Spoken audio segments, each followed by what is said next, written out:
Hi, welcome back. What we're going to talk about, first of all, is the ability to be assertive. It can be really hard for women. And why is that? It's because we've been socialized to be nice, polite, not to ruffle people's feathers. Well, I'm here to say no to that, especially when it comes to your personal safety.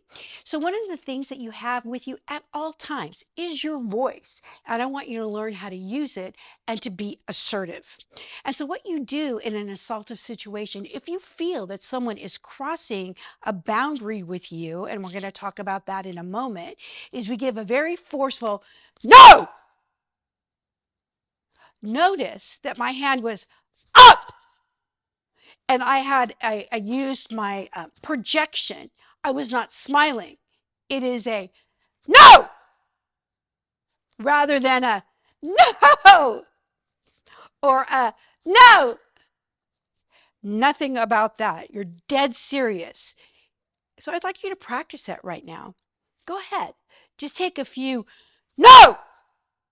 Or how about, don't touch me? What does that do? It sends a very clear message to your perpetrator that this is not going to be easy. It's going to be a fight. And believe it or not, perpetrators, well, you probably know this, they're cowards. They don't want to fight. They sexually assault because they are interested in domination, in humiliation, in control. That's why perpetrators perpetrate and rape women. And so if you start any type of interaction with someone who you feel is a perpetrator with a strong no, again, it sends a clear message to them that this is not going to be easy, and that's what you want. But before you can even use your assertion, you need to know, what are your boundaries? What are your physical and what are your psychological boundaries? And let's talk about that. I know that for myself, I have quite a few physical boundaries. In my home, I do not open the door unless it's someone that I know and someone where trust, this is important, where trust has been earned.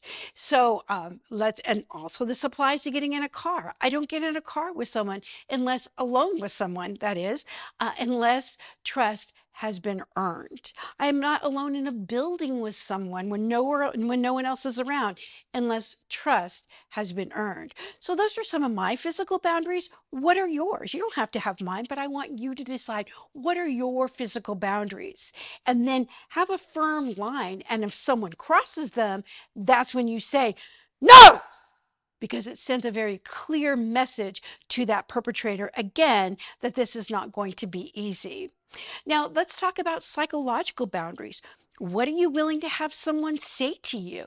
Are you willing to have someone say, you're really good looking, I'd like to take you out? Well, that sounds pretty good to me, but maybe that isn't for you.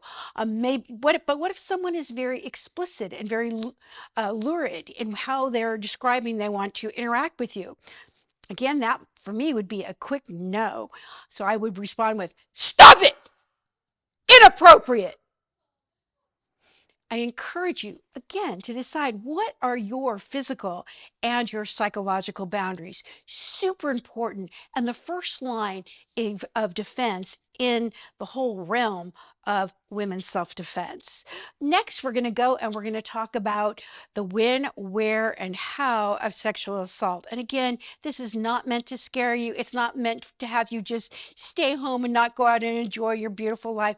No, not at all. It's just to give you information so that you can make informed decisions. That's up next. Talk soon. Bye.